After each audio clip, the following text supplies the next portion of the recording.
I'm Nick Kellermann. I am from Sacramento, California. And how long have you been tattooing? I've been tattooing now for about 14 years. And is tattooing the career you've always wanted to pursue, or what got you into it? Well, I always wanted a career in rock and roll, and I was doing that for a while, and then opportunity presented itself. My lead singer in my band was a tattooist, and he started showing me and teaching me a few things. Could you tell us a little bit about the history and culture behind the tattoos? Well, tattooing goes back a long time, all the way back to cavemen. Otzi the Iceman, found in Switzerland, has several tattoos used for like medicinal purposes. And then going further, you have the South Pacific Islanders were getting tattoos, Japanese were getting tattoos, the Picts and Icenes here in Scotland and England and even here in Northern Ireland were tattooed. And so yeah, it goes way back.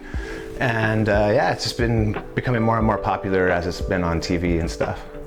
Now, could anyone get a tattoo, or should you only ever get one if it has a strong meaning behind it or culture related?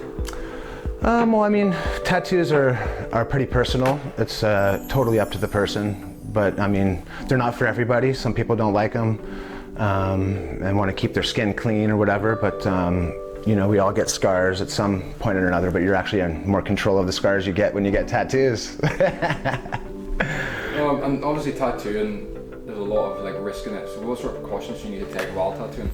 Okay, so there's a few things that people need to worry about when getting a tattoo, like allergic reactions to certain things. There are some metals and some different things in the inks, which people can have reactions to.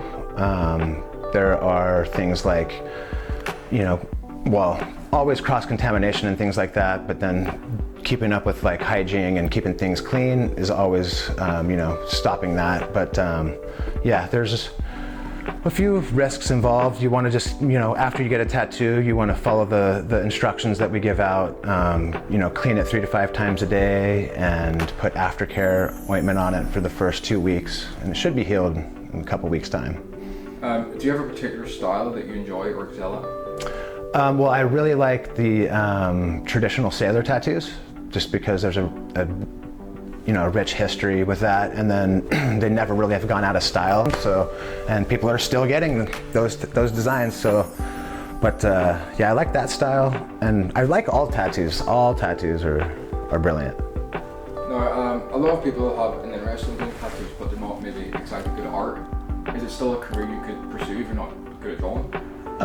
Well, you definitely need to be good at holding some kind of artistic instrument to perform art. Like, it might not be drawing, but if, you know, painting or something like that, you would have to be good at holding whatever it is that you're trying to apply in your medium, and then that would help you, you know, get control of a tattoo machine.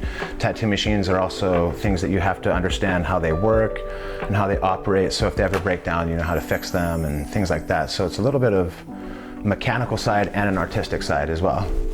And lastly, would you have any advice for someone looking to get into the industry? Yeah, practice, and more practice, and also find a tattooist. So, like, when I was learning how to tattoo, I would have to pay the tattooist that I like, and then ask them questions about the tattoo whilst they're tattooing me, and watch them. So you're learning whilst paying for it. And then once you're comfortable enough, you can get your own machine and stuff. You start practicing on grapefruits and stuff like that, things that are round, not pigskin, because pigskins are gross, and that's a total lie. Don't ever practice on pigskin. Practice on a grapefruit.